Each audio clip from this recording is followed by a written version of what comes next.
I started decorating cakes when I was like 14. I kind of just picked it up on my own from watching the shows and different people I was around. So 14, I'm 21 now. I pretty much taught myself the decorating part. We didn't do much decorating in culinary school, but we did do a little bit, so that helped.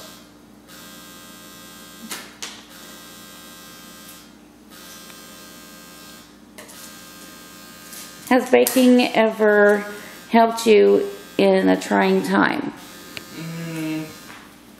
I can't think of anything really specific. I do it sometimes if I'm stressed out, or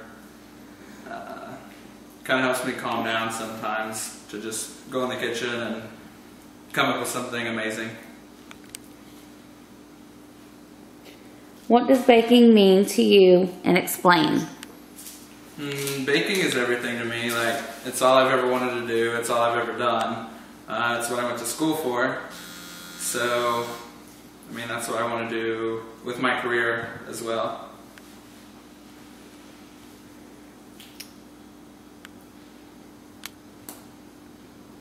If you watched episodes of The Next Great Baker, which cast members do you relate to and why?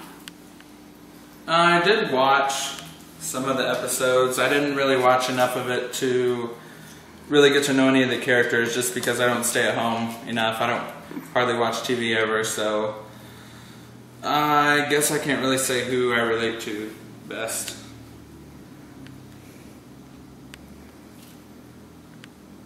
Tell us about your food industry experience. Do you have baking and pastry experiences besides cake? I started basically running a kitchen by myself here in Drumright when I was 15 years old.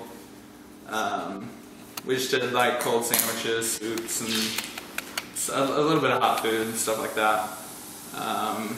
Then from there, I ran a barbecue restaurant in Cushing for my uncle. I had to quit there because I worked there all the way through college. And then as soon as I graduated, I quit there and started at Merritt's Bakery in Tulsa. It's pretty well known. They do some pretty neat stuff. I was a pastry assistant, so we did the finishing on like the eclairs and cannolis and tiramisu, Napoleons, things like that. And from there, I worked at Reeser's Bakery in Sapulpa, and I was a cake decorator. But I didn't do any baking there.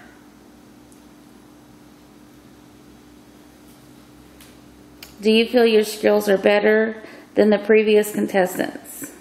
Absolutely. How elaborate? How elaborate and creative are your designs? I mean, really it just depends on what my people want for their cake, whatever kind of idea they want to come up with. Pretty much if they have an idea, I can come up with anything. What type of kitchen behavior irritates you when you're baking and trying to get the job done? I hate when people are just, standing around asking what needs to be done, what do we need to do? You should know what needs to be done. I mean, obviously if you're there every day, then you know what types of things need to be done, what's expected, so that really jumps on my nerves. What do you consider cliche in the baking world?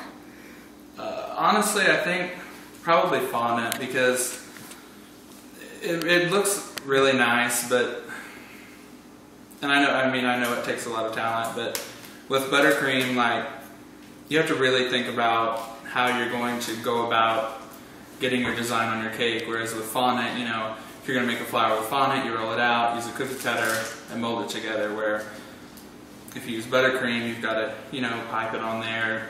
If you draw something on there, whatever, I just feel like fondant is overused nowadays. How elaborate and creative are your designs when baking? Didn't you already ask me that one? Mm-hmm. Yeah. So you put that one on there twice. So is that it? Yeah.